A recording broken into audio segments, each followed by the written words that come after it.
வணக்கம் மக்களே, செல்வத்து ஜீவிக்கு மனமார்ந்த அன்போட 12:45 உங்களை வரவேற்கிறேன். Again started my home water problem. So வேறு ஆப்ஷனே இல்லாமல் பக்கத்து வீட்டில் போயிட்டு 2 கூட கடை வாங்கிட்டு வந்து குளிச்சிருக்கேன். எனக்கு ஒரு ஆஃப் கூட போதுன்னு வச்சுக்கோங்களேன். ஸோ இன்றைக்கி ஜீவி வீட்டில் என்ன ப்ராப்ளம், என்ன சமையல்னு பார்க்கலாம் வாங்க. ஒரே ப்ராப்ளத்தோடையே வாழ்ந்துருக்குறேன்னா அதனால் அப்படி வந்துருச்சு. சரி, ஓகே, ஜிவி என்ன ப்ராப்ளம்னாலும் ஃபேஸ் பண்ணுவேன்.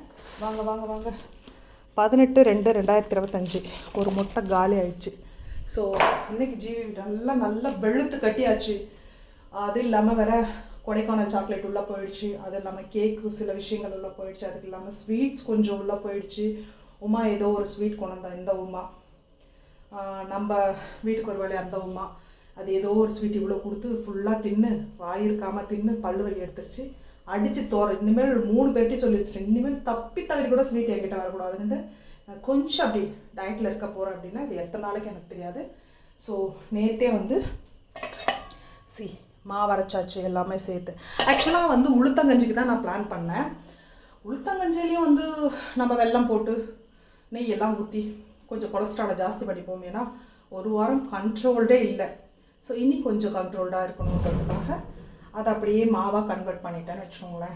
அதுக்கப்புறம் இது என்னமோ சொல்லுவாங்களே, சம்மங்கி சட்னி அரைச்சிட்டேன். சம்மங்கி சிம்பிள் சட்னி அண்டு மீன் குழம்பு இருக்குது. அதுக்கப்புறமேட்டு நம்மளுக்கு தான் பொரியலன்னா கொஞ்சம் இறங்காதே, அதனால் பாருங்கள் இப்போ தான் சூடாக ஆவி பறக்கும். நான் அதையும் காட்டுறேன். எங்கே ஆவி பறக்கலை தெரியுதா? பறக்குது தெரியுதா? பறக்குதா பறக்கலையா? என்னடா உங்களை வேற ஆவி பறக்குது. ஸோ அதுக்கப்புறம் இந்த தோசையில் ஒரே ஒரு முட்டை போட்டுட்டேன். ஸோ இவ்வளோ தான் அவ்வளோதான், ஆஃப் பண்ணியாச்சு. ஆஸ் யூஷுவல் நம்ம பூனைக்கு தயிர், சாதம். இப்போ எனக்கு சாதம் கிடையாது, பூனைக்கும் காக்காவுக்கும் தான் சாதம். ஸோ இவ்வளோ தான் ஜீவியோட மண்டே சமையல்.